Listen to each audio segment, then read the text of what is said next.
Gloria a Dios. Gloria a Dios, mis hermanos. Qué gusto saludarlos. Qué gusto verlos nuevamente, reunirnos para alabar, bendecir el nombre de nuestro Señor Jesucristo. Qué rico es alabar al Señor, bendecirlo y exaltarlo. Miren, yo sigo convencido, el Señor no necesita la alabanza. Somos nosotros los que necesitamos alabarlo, porque al alabarlo, al adorarlo, le estamos diciendo: confiamos en tu obra. Tú eres digno de ser confiado. Tú eres digno de ser creído. Y no creído en el sentido de infladito, ¿verdad? Sino de poner nuestra confianza en Él, ¿verdad? El tema de hoy es Ismael e Isaac. Y podríamos decir que el título es el hijo de la carne versus el hijo de la promesa. Pero al mismo tiempo también lo podríamos llamar vivir en la carne o vivir en el espíritu. Pero también lo podríamos llamar vivir bajo la ley o vivir bajo la gracia. Cuando hablamos de estos temas es importante que entendamos que hay una doble naturaleza en nuestro corazón. Muchos cristianos, cuando comienzan su caminar en Jesucristo, lamentablemente piensan que ya son de Cristo y que ya nunca más van a volver a pecar y que nunca van a caer y que su vida va a ser de victoria en victoria en victoria en victoria y que ellos nunca van a fallar. El problema es que fallan, viven 2 semanas de enamoramiento, aleluya, fallan y se vienen a pique y se desmoronan porque no hubo alguien que les explicara que había esa doble naturaleza, que esa carne sigue viva en nuestro corazón y se opone al Señor. Cuando hablamos de esta naturaleza de la carne, la palabra, el Señor nos pone varios ejemplos. Y entre esos ejemplos, pues ya vimos hace unas semanas a Caín y a Abel. Caín mató a Abel. Caín presentó los frutos de su carne y es una representación del estilo de la vida de la carne. Y Abel, ¿sí?, es la representación del estilo de vida de vivir bajo la gracia, de vivir bajo el espíritu, de vivir bajo la promesa de Dios. Pero no solo están ellos. En Caín y Abel logramos ver un aspecto de esas dos naturalezas. ¿Saben a quién tenemos? A Esaú y Jacob. Vemos que también Esaú es el primogénito, al igual que Caín. Jacob es el segundo hijo. Y siempre, o por lo menos en la historia bíblica, nos muestran que el primero representa la carne y el segundo representa el espíritu o la vida en el espíritu. También lo vemos en Saúl y David.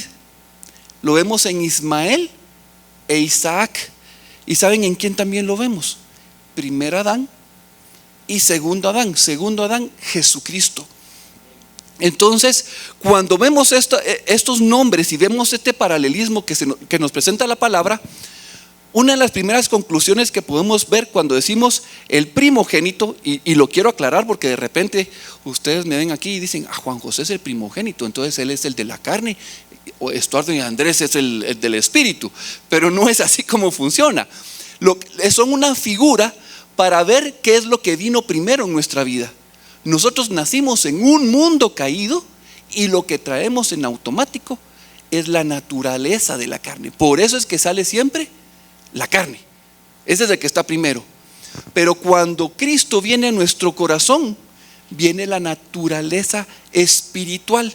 Y es cuando surge esa nueva naturaleza, esa nueva vida en nosotros. Entonces lo primero que vemos es que primero estamos en la carne. Y lo segundo es que cuando Cristo viene a nuestra vida, pasamos a ese ambiente espiritual. Segundo, en todos los casos, ¿sí?, siempre la carne quiere matar al hombre espiritual. Siempre. Caín y Abel es el caso en donde vemos que sí, Caín logró matar a Abel. Y lo vemos al final en este caso, que no fue Adán, el primer Adán, quien mató a Jesucristo, pero fue la humanidad. Nuestra carne se opone a Dios y no quería lo espiritual, lo negamos, y por eso Jesucristo murió en la cruz. Y vemos que Saúl también quiso matar a Jacob, vendió su primogenitura. La herencia, la bendición cayó sobre Jacob. La bendición cayó sobre Jacob, y eso significa que las bendiciones no son para la carne, son para el hombre espiritual. Pero el hombre carnal quiere recibir esas bendiciones. Y lo vemos también como Saúl. Saúl se quería quedar con el reino, él quería seguir gobernando. Él no quería que llegara alguien nuevo a ocupar su lugar. Entonces había que matarlo. Por eso les digo, la carne no quiere perder el control. Y ese es el tema. No quiere ceder. La carne no quiere y no puede. No quiere y no puede. Pero no es la carne del otro, hermano, es mi carne la que no quiere y la que no puede. Y como les decía, hoy vamos a hablar de Ismael y de Isaac. Antes de entrar al caso de Ismael y de Isaac, a mí me gusta construir un poquito de base para que cuando comencemos a tocar el tema de Ismael e Isaac tengamos elementos de donde tomar. Ya se ha construido una base. Y uno de los casos que a mí me gusta o que me llama mucho la atención es la carta de Gálatas.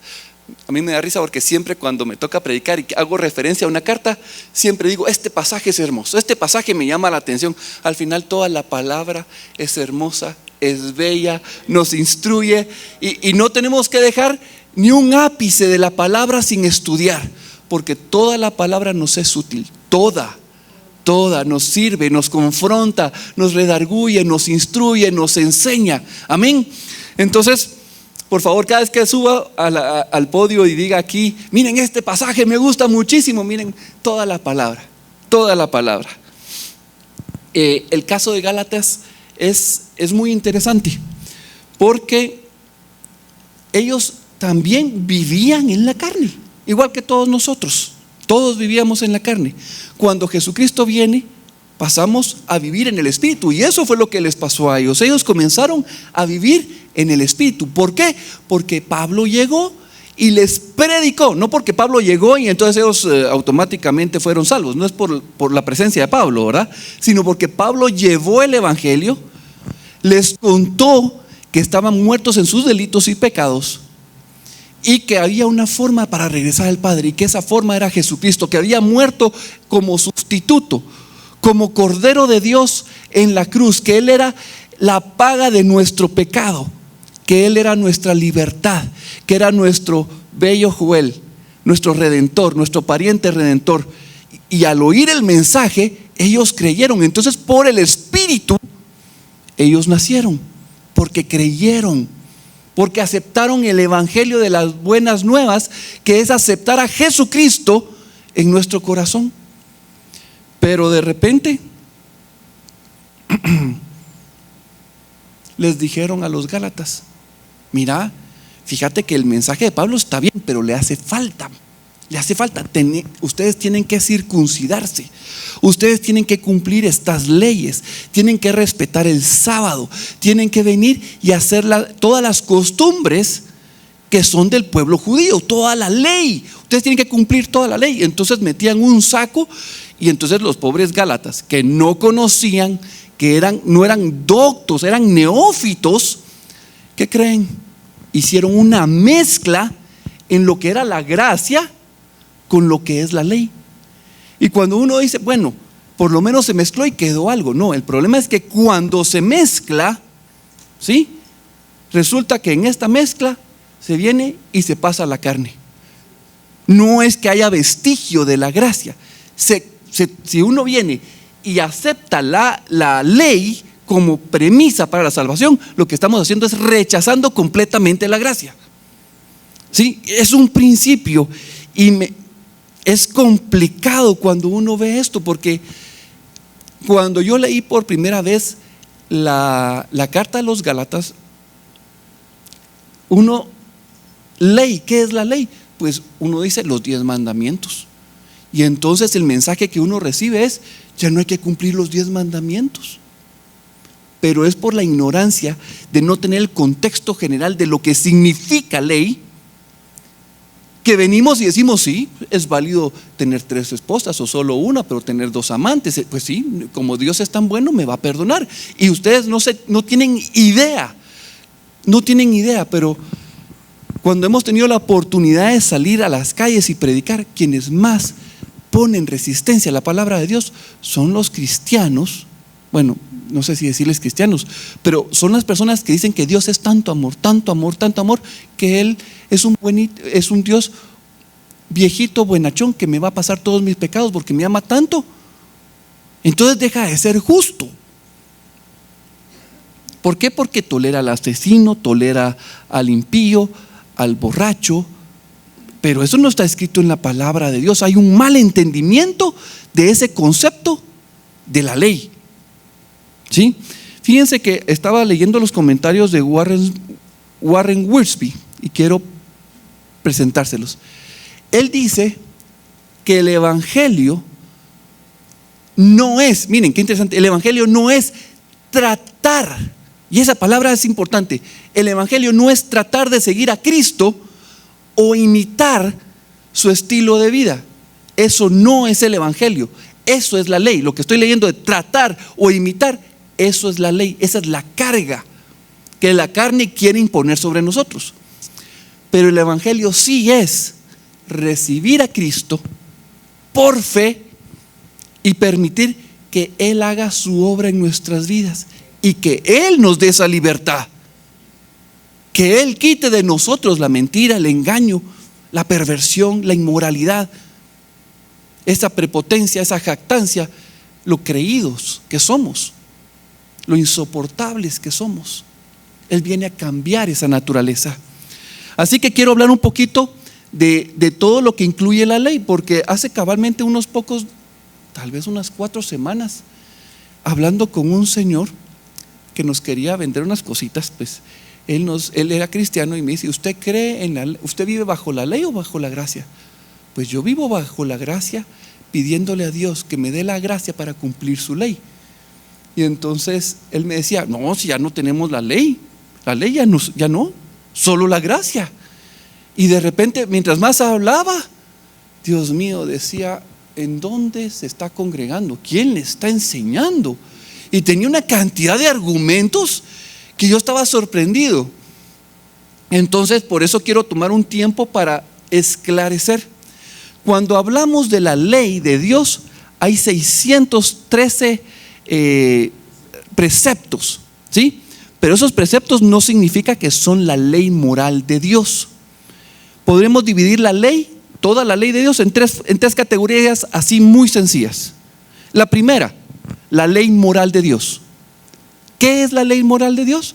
Los 10 mandamientos, lo que Dios ya escribió en tu conciencia. Tú sabes que robar está malo, tú sabes que mentir está malo, tú sabes que adulterar está malo. Esos 10 mandamientos que el Señor puso nos hacen ver que somos pecadores, y esa es la ley moral de Dios. Esa es la ley que nos permite ver si somos justos o injustos. Esa es la número 1. ¿La tenemos clara? Ok. La tercera forma en que podemos dividir, la segunda forma en que la podemos dividir es la ley ceremonial. Procesos, sacrificios, rituales, ¿sí? La forma en que Dios había dicho: se quieren acercar a mí, hay un camino, presenten un cordero, que haya un sacerdote, que haya un intermediario, tiene que haber derramamiento de sangre. Si hay alguien que es impuro, que está enfermo, tiene que seguir estas normas, tiene que venir a ser revisado por el sumo sacerdote. Y si está limpio, van a presentar un sacrificio. Si no tienen dinero, con palomillas así chiquititas, con pajaritos. 2, van a partir uno, el otro lo van a dejar libre. Miren, cuando uno lee Levíticos, uno al final de leer Levíticos hace así como: salí manchado de sangre de todos los sacrificios que vi, ¿verdad? Pero de verdad cuesta. Y uno dice: Dios mío, ¿cuándo iba yo a cumplir todos estos requerimientos? Pero ahí estaba la ley ceremonial para poder acercarnos a Dios. Y luego pues hay otro montón de reglas, de leyes civiles, de comportamiento, de lavamiento de manos antes de comer, cómo vender un terreno, cómo hacer la transacción, cómo pagar impuestos. Y habían un montón de normas de comportamiento. Por ejemplo, el sábado ¿a dónde creerían ustedes que entraría? ¿En la ley civil, en la ley moral o en la ley ceremonial? En la ceremonial. ¿Por qué? Porque era un requisito de Dios guardar el día sábado. ¿Sí? ¿Por qué? Porque Él es nuestro reposo y Él nos estaba enseñando algo importante para poder vivir delante de su presencia. El día de reposo significa yo puedo descansar en su presencia. Si estoy en su presencia y no tengo reposo, no puedo estar en su presencia. Tengo que tener reposo. Entonces es un principio ceremonial. Y así vamos a ver que todas las demás normas, de repente una va a entrar en la ceremonial, otra posiblemente en la ley moral de Dios y otra en la civil. Pero no vamos a entrar a hacer ese análisis, no es el interés de este estudio, ¿verdad? Pero sí queremos ver que la ley significa, Señor, por ejemplo, hay cristianos carnales. ¿Qué significan cristianos carnales? Creen en Jesucristo, pero todavía siguen creyendo que con sus obras van a llegar al Señor. ¿Y qué tienen que hacer? ¿Y qué tienen que hacer? ¿Y qué tienen que hacer para poder acercarse al Señor? Ahora, el cristiano espiritual es el que dice: Señor, el camino ya está abierto, pero yo sé que necesito de ti para llegar. Te necesito en todas las áreas de mi vida. Yo creo en lo que tú me dices, lo que tu palabra, el mensaje bendito de este libro para nuestras vidas. Lo creo. Ahora, Noé creyó a las palabras de Dios y entonces, como creyó, se quedó sentado y apareció mágicamente el arca, ¿verdad? No. Creer implica obedecer. Esa es la clave. Si creo, obedezco. Ahora, Abraham, Dios le dijo: sal de Ur, y Abraham creyó a Dios y salió. Amén, así es, salió. ¿Cuál es la clave? Obedecer. Ahora voy a decirlo en forma personal, pero creo que cada uno tiene que evaluar si realmente lo cree. Yo creo que Jesucristo murió en la cruz para el perdón de mis pecados como sustituto. Bajó a las profundidades de la tierra y fue levantado por el Padre, ¿sí? Y se le fue dado un nombre que es altísimo, que es sobre todo nombre. Y entonces uno dice: no, sí, yo sí creo. Y Él pagó por ti. Amén, gloria a Dios. Entonces comenzamos a decir: yo creo. Pero los siguientes pasos son de obediencia. Y me recuerdo, Edgar lo dijo muy bien hace unos días. Miren, a veces, y se paró aquí, me recuerdo, dijo: a veces Dios me dice y no hago. A veces Dios me dice y me tardo un poquito en hacer. Y a veces, gracias a Dios, soy obediente. Hay áreas en nuestra vida en las cuales logramos obedecer por pura misericordia de Dios, y otras donde brinca la carne y respondemos: ¿y por qué voy a hacer eso? Yo no quiero hacerlo. Y le respondemos a nuestros hermanos en Cristo de una forma tan grosera. Y entonces, gracias a Dios, el Señor nos redarguye, nos lleva a arrepentimiento y nos dice: ve y pide perdón. Y cuando vamos y pedimos perdón, ¿qué creen que estamos haciendo? Obedecer. Vamos bien, gloria a Dios. Entonces tenemos a Noé, tenemos a Abraham, estamos nosotros, pero los Gálatas, que es el tema que estamos tocando ahorita, sorprendieron a Pablo. Pablo estaba: Dios mío, ¿qué les pasó a estos patojos? Y comenzaron a caminar bien. ¿Qué les pasó? ¿Qué fue lo que los sacó a ustedes del camino para que regresaran a la ley?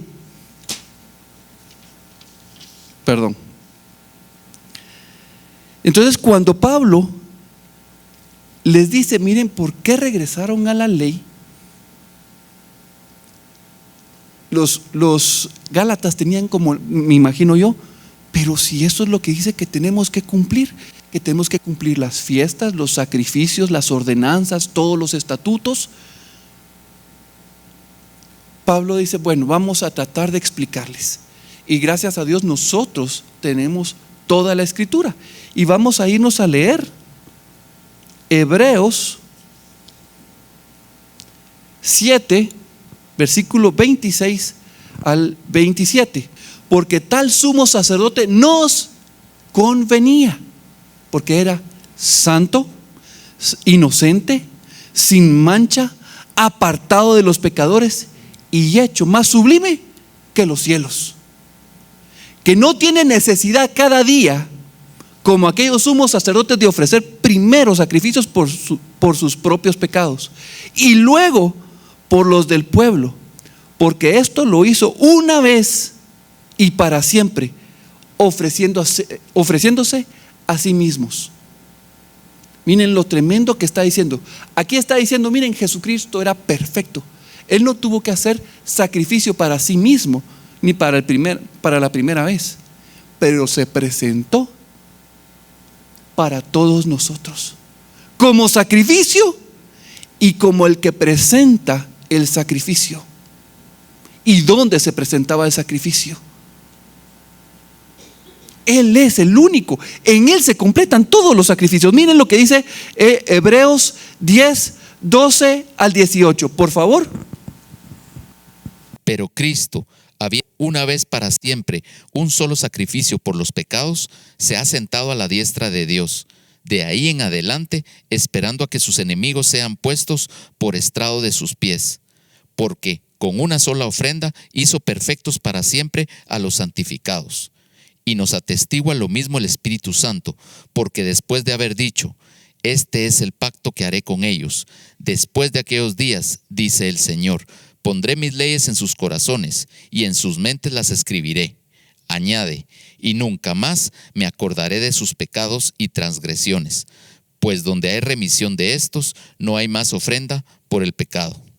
Gloria a Dios. Miren, lo que nos está hablando aquí es de la supremacía del sacerdocio, del sacrificio, de la obra realizada por Jesucristo en un solo sacrificio.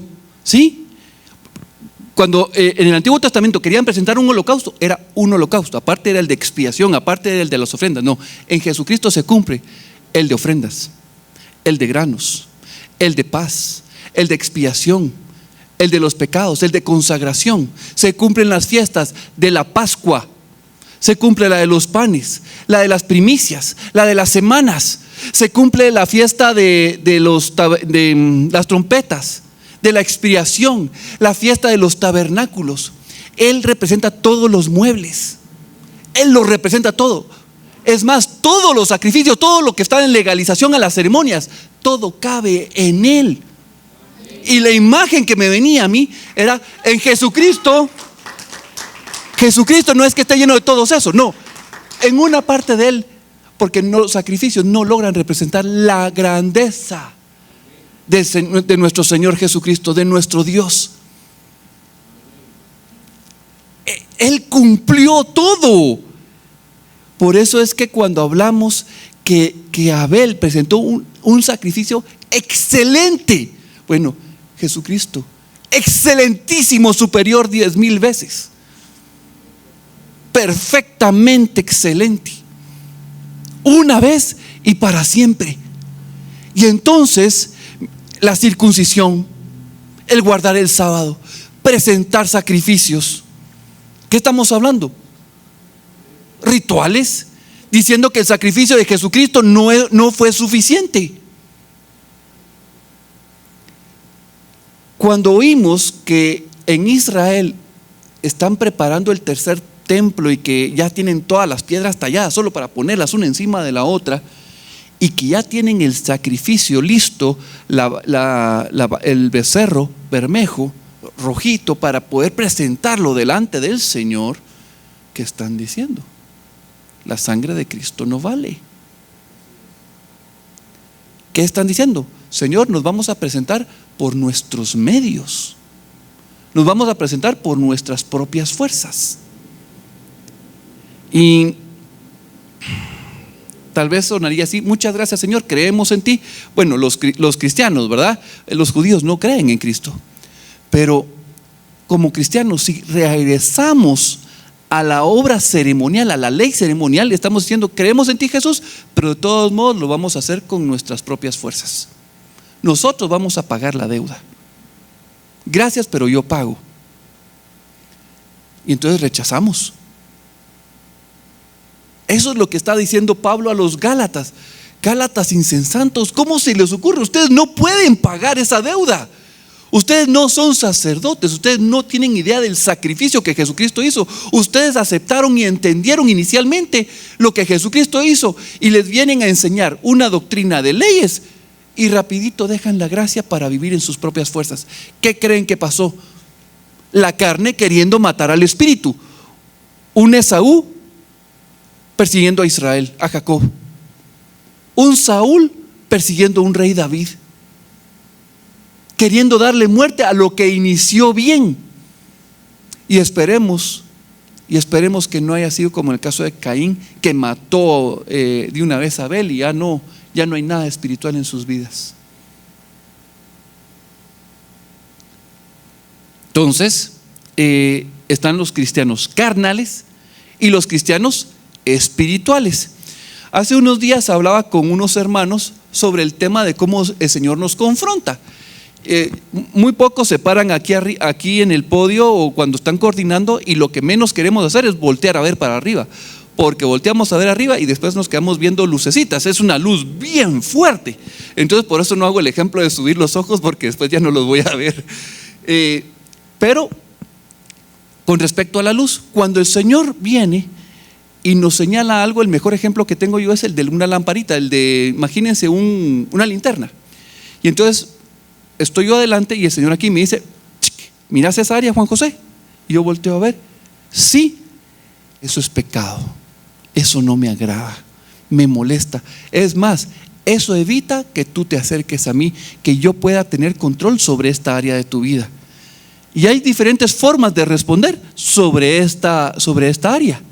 Y una de ellas podría ser: bueno, aguantate, ¿verdad? Esta es mi casa. Como cristianos podemos decirle al Señor que se aguante y que lo que tenemos ahí. Podríamos venir y decirle: bueno, si no te gusta, llévatelo de un solo, pues. O podríamos decirle: Señor, de verdad no te agrada. Señor, ¿cómo hago para sacarlo? Porque no solo es una cosa, parece que es un monstruo. Yo no me animo, Señor, yo no me animo, está fea la cosa. Entonces, Señor, ¿lo podemos sacar? Eso quería que me pidieras, dice el Señor, que lo saquemos. Quiero que tú tomes partido por mí, que tú tomes la elección de preferirme a mí que preferir eso. Pero el problema es que muchas veces, ¿qué me estás enseñando, Señor? Y el Señor nos muestra todo y nos hacemos los babosos. Somos hábiles para hacernos los ciegos. Nos señala para allá. ¿Qué, Señor? No lo veo. Pero eso es cuando el Señor señala para un lado. Hace unos, le contaba a estos mismos hermanos una situación, porque estaba leyendo la palabra y había algo que generaba un conflicto en mi corazón, pero terrible. Y yo cerraba la palabra y volví a leer. Y miren, era una cosa tremenda, me molestaba, me irritaba. Miren, no sé cómo describirlo, hasta que con ellos surgió el ejemplo que lo que sucedía es que Dios ya no estaba usando su lámpara para iluminar un área, sino que estaba pegándome directamente con su luz. Y entonces lo que hacía yo era: Señor, me molesta tu luz, me molesta tu verdad, me incomoda.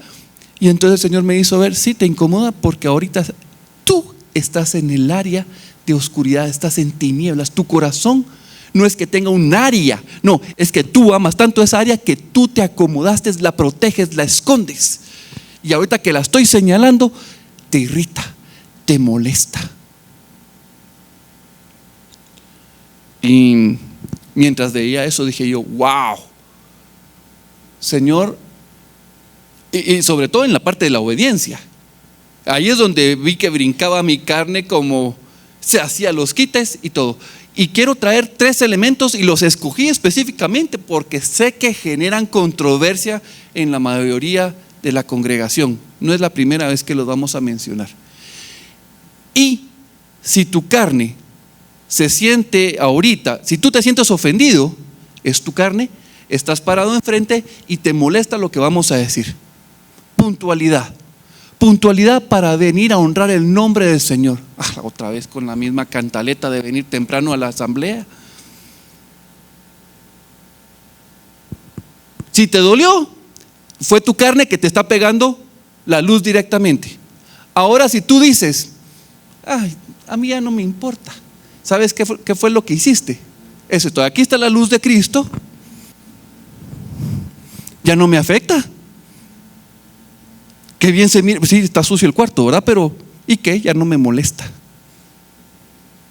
Eso es lo que hacemos cuando nos hacemos los locos y no queremos rendirle nuestra vida al Señor. Primer ejemplo. Segundo ejemplo, cuando venimos hay unos hermanitos que nos sirven, que los ponen, les pedimos que nos ayuden al servicio de la asamblea, y siempre se le da la indicación que por favor inviten a los hermanos a pasar adelante, que llenemos los primeros lugares. Pero ¿qué creen? Yo me siento donde yo quiero. Y entonces los hermanitos, bueno, ¿quién cree que reaccionó? La carne, que se opone, no quiere. Entonces nuevamente, ¿qué hacemos? Ya nos acostumbramos, porque la luz sigue brillando. Pero si tú simplemente ya no te sientes redarguido por la palabra del Señor, eso significa que te diste la vuelta y ya la luz en tu vida no le estás dando oportunidad. Entonces Dios ahí no es que perdió, sino que tú le dijiste al Señor, aquí sigo gobernando yo, aquí el rey sigo siendo yo, y aquí se hacen las cosas my way. Solo para que vean que Frank Sinatra, I do it my way. Así es, ¿verdad? Entonces podemos seguir siendo los reyes de nuestro corazón, mandar en nuestra propia vida, pasar a alabar cuando se nos invita. Otra vez, ¿para qué necesitan que pasemos adelante a alabar, bendecir? Miren, es para que caigan tus argumentos, es aprender a ser obediente. Es un tema que es sensible, yo lo sé, yo lo vivo. Donde yo veo que yo ya soy obediente, entonces es bien fácil señalar lo otro, ¿verdad? Pero cuando señalan lo donde yo soy desobediente, vieran cómo brinca mi carne y todos los argumentos que salen. Una vez se lo contaba a Jorge, miren, estaba tan molesto por lo que me dijeron y yo no quería, la luz fue tan intensa del Señor hacia mi vida, que tontamente yo pensaba en mis argumentos, Señor, estoy tan seguro de que la situación está a mi favor, que estoy dispuesto a poner mi salvación en juego. Y lo dije. Y cuando Señor, perdón, no, mejor no. No, miren, el argumento de la carne es tan insensato, es tan necio, es tan estúpido, que no sabemos. La carne no quiere con Dios, no quiere. Entonces, miren, esto es dentro de la iglesia, pero aparte es en el trabajo, con las autoridades. Yo le preguntaba ayer a mi esposa, Marce, ¿qué cosas? Porque entonces ella comenzó a decirme, ¿sabes cuál? Lo de los policías de la garita. Ese no le digo yo, porque ese sí me afecta a mí. Pues por eso lo mencionó ella, porque cabalmente se recordó que yo, cuando me piden la licencia y que abra el baúl pero miren, se me tuerce todo. Entonces, ¿qué estoy viendo ahí? Mi carne que no se quiere sujetar a la autoridad. El semáforo todavía pasó. Es nuestra carne oponiéndose. No viene nada y nos atravesamos con nuestros jefes, con nuestros colaboradores, con nuestros compañeros de trabajo. Miren todas las cosas que nos rodean y cómo brinca nuestro corazón, nuestra carne, nuestra naturaleza. Ahora vean esto, a mí me impresiona porque Pablo viene y dice, miren, yo pensaba, Señor, qué fracaso, todo el tiempo estoy mal, no logro vencer. Pero 2 Corintios 12, miren mis hermanos, es una belleza hasta que se entiende. Voy a pedirle si podemos leerlo, por favor, 2 Corintios 12, 7, 9. Y para que la grandeza de las revelaciones no me exaltase desmedidamente, me aguijón en mi carne, un mensajero de Satanás que me abofetee, para que no me enaltezca sobremanera. Respecto a lo cual, 3 veces he rogado al Señor que lo quite de mí. Y me ha dicho: bástate mi gracia, porque mi poder se perfecciona en la debilidad. Por tanto, de buena gana me gloriaré más bien en mis debilidades, para que repose sobre mí el poder de Cristo. Amén. Miren, yo no sé ustedes, pero yo tengo, como Pablo dice, que tiene un aguijón. Yo tengo como 15 y doy gracias ya a Dios por ellos. Y son los que logro ver, porque los que todavía no logro ver. Pero el tema es aquí. Fíjense, cuando yo fallaba, el enemigo venía y me decía: no servís, malagradecido, cochino asqueroso, le escupiste a Jesucristo en la cara, todo lo que Él hizo por ti y cómo le pagas tú a Él. Y comenzaba la acusación y la acusación y la acusación. ¿Y qué pasaba? Ay, me entraba en una depresión y pasaba no sé cuánto tiempo hasta que venía un hermano: no, Cristo te ama. Yo, en serio, todavía me ama. Miren, era un proceso de casi que volverme a convertir al Señor. Pero era por falta de conocimiento, de no entender que estos aguijones son una bendición. ¿Por qué?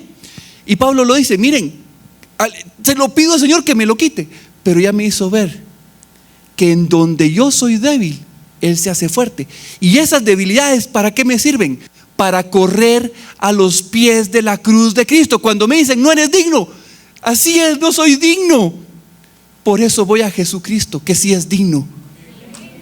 Cuando me dicen: eres tonto, es cierto, soy tonto. Por eso voy con el sabio de mi Jesucristo. Cuando me dice que soy inepto, miren, de verdad, la carne me acusa feo. Y no se anda con palabras bonitas. Él va a matar con los tacos de frente a ver si me logra quebrar, desgraciar mi vida. Pero cuando vienen esas acusaciones y puedo venir delante del Señor y digo: Señor, fallé, no soy digno, Señor. Pero la verdad es que nunca he sido digno, nunca lo he sido. Verdadero, tampoco. El que me da la verdad eres tú. Y entonces puedo venir delante de Él y decirle: Señor, te necesito en esta área donde soy débil. Señor, la verdad es que si no fuera por esta área yo no vendría. Ahora, Señor, te doy gracias por todas las áreas que me has mostrado en las que soy una completa decepción, porque a través de ellas puedo venir ahora más seguido a ti, donde sigo siendo fuerte, donde yo dependo de mis propias fuerzas. ¿Ustedes creen que voy y le pido ayuda? No, si yo puedo. Entonces ahora, Señor, necesito de ti. Necesitamos, Señor, que vengas y que demuestres en mi carne, en esa área,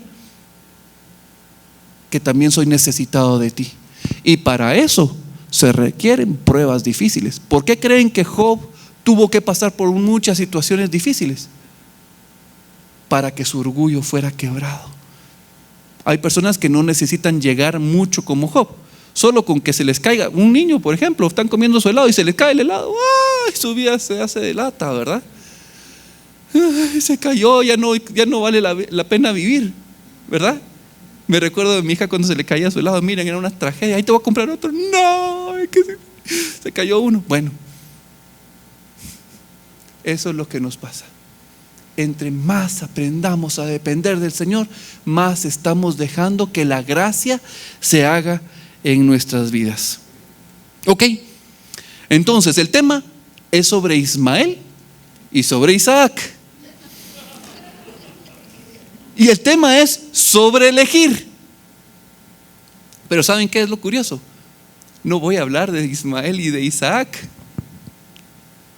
¿Se recuerdan? Miren, hace unas semanas decían: el hacha está puesta a la raíz.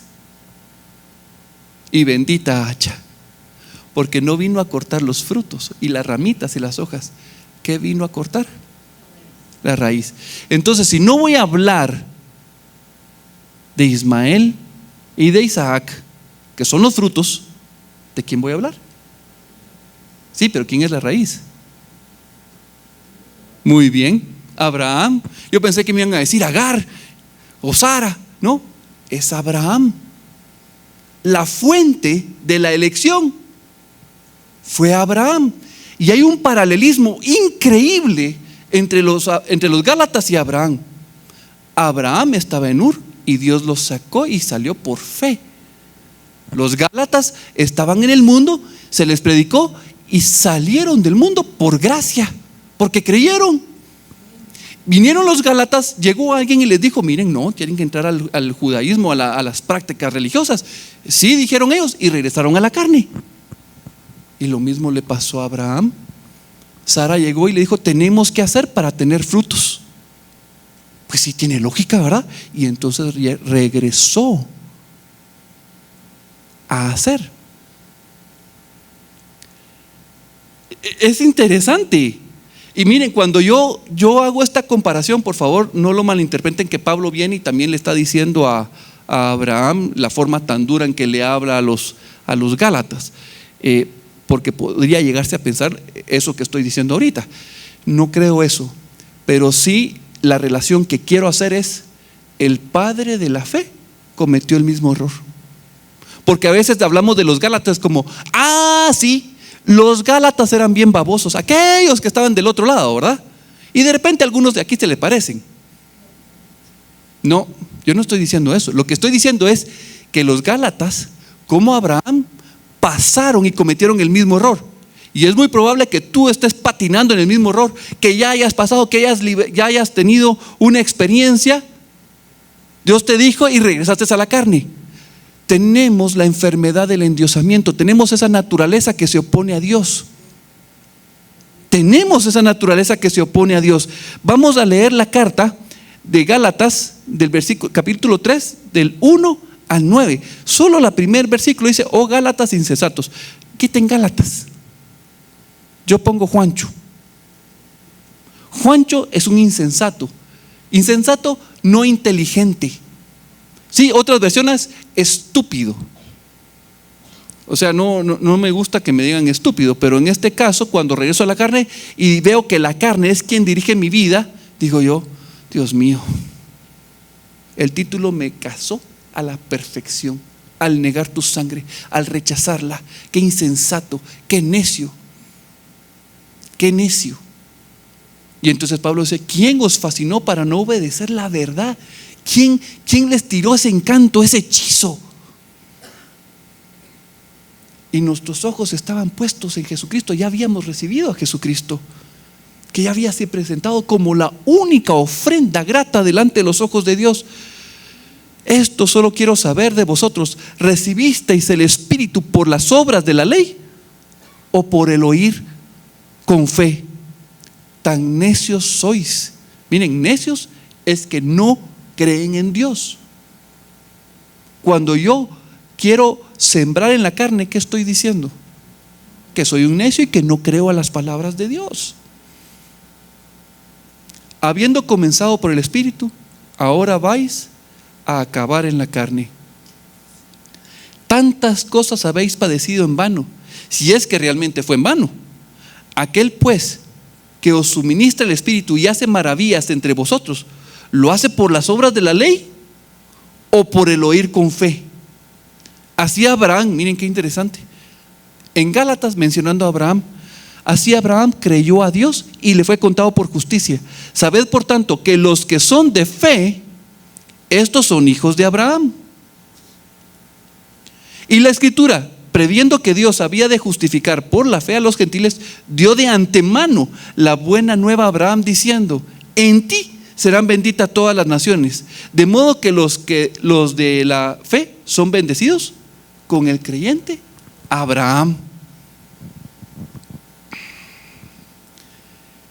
A mí, yo cuando leo la comparación de Gálatas y de Abraham, me gustaría que tuviéramos la segunda carta a los Gálatas, porque ahí tendríamos como fue 1 de Corintios y 2 de Corintios, donde llama la atención, y la segunda, pues qué bueno que ya corrigieron y bendiciones, ¿verdad? La primera, cincho, y la segunda, qué bueno que aceptaron la corrección. Ahora, en Gálatas no tenemos la segunda carta, entonces no sabemos si aceptaron o no aceptaron, pero sí tenemos el testimonio de Abraham. Porque cuando tuvo que dejar a Ismael y dejarlo ir, ¿qué nos está hablando el Señor en su palabra? De un arrepentimiento. Y decir: Señor, tomé malas decisiones, sembré en la carne, coseché en la carne.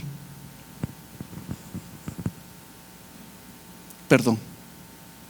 Ahora vamos a leer, miren lo que Jesús le dijo a Nicodemo, que es la ley de la siembra y la cosecha. Respondió Jesús: de cierto te digo, que el que no naciere de agua y del Espíritu no puede entrar en el reino de Dios.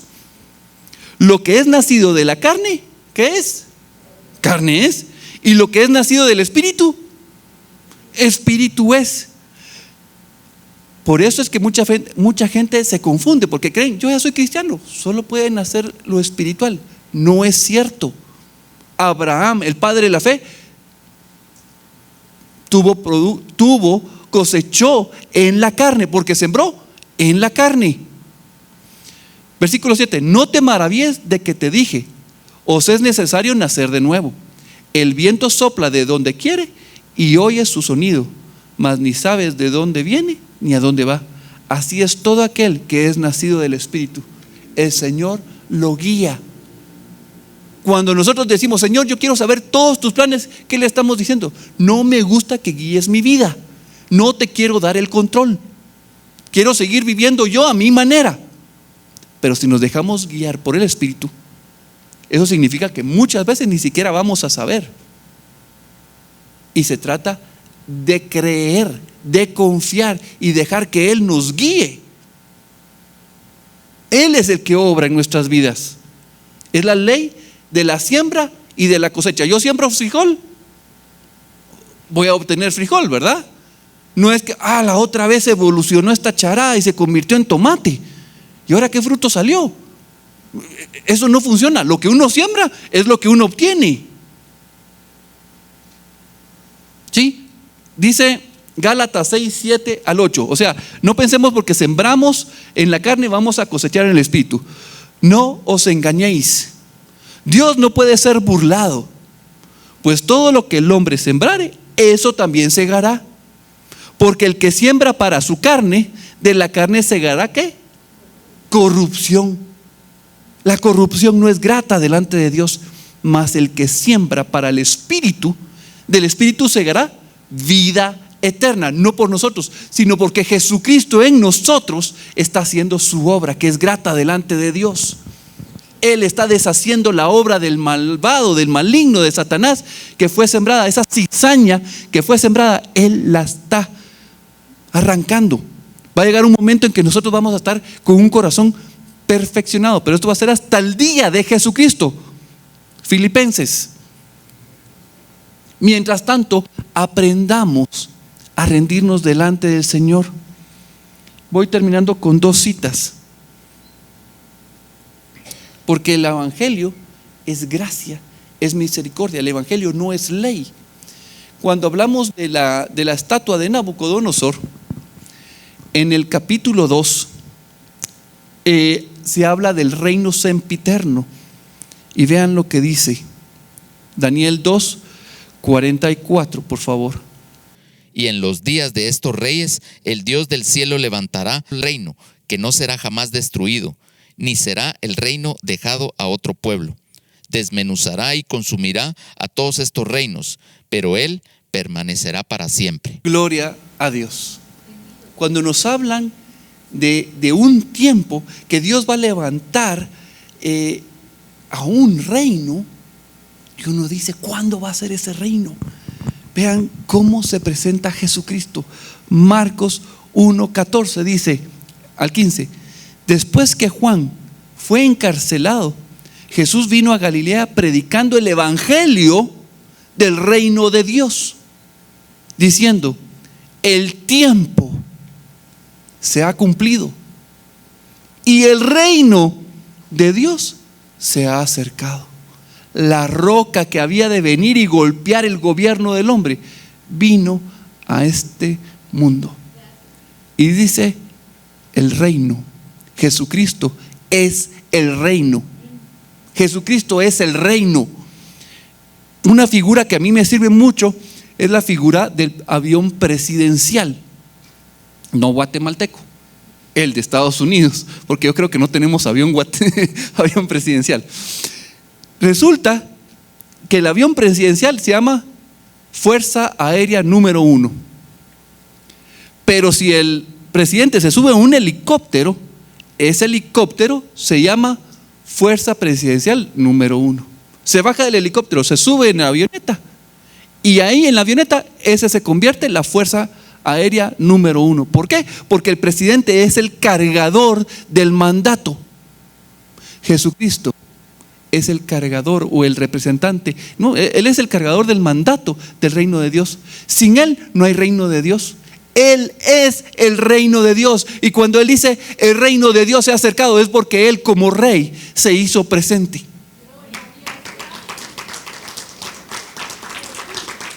Amén. Y aquí viene la clave. ¿Qué dice? Arrepentíos. Arrepentíos. Y creed en el evangelio que Él es el sumo sacerdote, que Él es nuestras ofrendas, nuestros sacrificios, que Él es nuestro tabernáculo, nuestro abogado, nuestro juez, nuestra reconciliación, nuestra paz. Él lo es todo. Jesús dice que Él es nuestra luz, nuestro camino, la verdad y la vida verdadera, nuestra puerta, nuestro pastor, nuestro alimento, nuestro pan, el maná que bajó del cielo. Y podemos seguir y seguir, y Él sigue siendo. Él sigue siendo. Y entonces nos toca a nosotros, Señor, lo que hay en mi corazón es una naturaleza que se opone a ti. Y si yo soy un cristiano espiritual, yo voy a ver los defectos que hay en mi corazón y no me voy a tapar los ojos.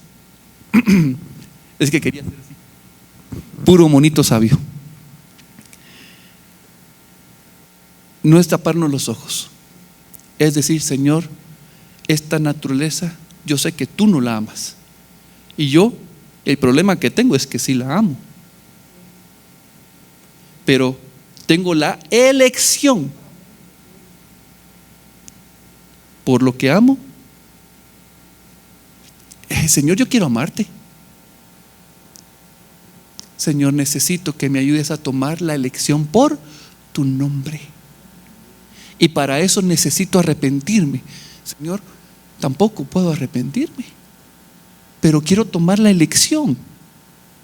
Señor, ¿me puedes mandar a tu espíritu para que me convenza de pecado, de juicio, de justicia?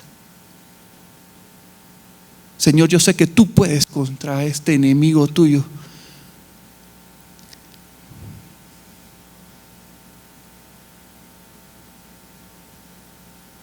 Dice al final, desmenuzará y consumirá a todos estos reinos, pero Él permanecerá para siempre. El Señor quiere desmenuzar, destruir todo eso que se opone en nosotros delante de Él. No quiere que quede vestigio de ese hombre carnal. Abraham fue quien tomó la elección, la decisión, y tuvo a Ismael, pero también tuvo a Isaac, y a través de Isaac tenemos la bendición que viene en la línea de Jesucristo para que todas las naciones seamos benditas, seamos bendecidas. Pero también Abraham tuvo un proceso en el cual tuvo que morir y pedir perdón. Son solamente Ismael es solo la representación de vivir en la carne. Isaac es la representación de vivir en el espíritu, pero la elección hoy nos toca a nosotros. Amén. Tenemos la clave: arrepentimiento. arrepentimiento. Vamos a orar y nos vamos a presentar delante del Señor.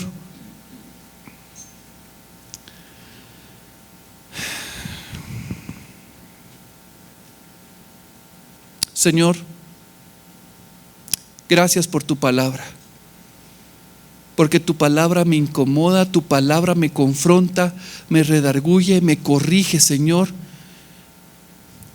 Trae luz a mi vida. Gracias, Señor, porque tú estás obrando en nuestros corazones. Señor, si tu palabra me es indiferente, si tu palabra ya no ocasiona esa confrontación de verdad en mi vida, Señor, creo que di la vuelta y te estoy dando la espalda.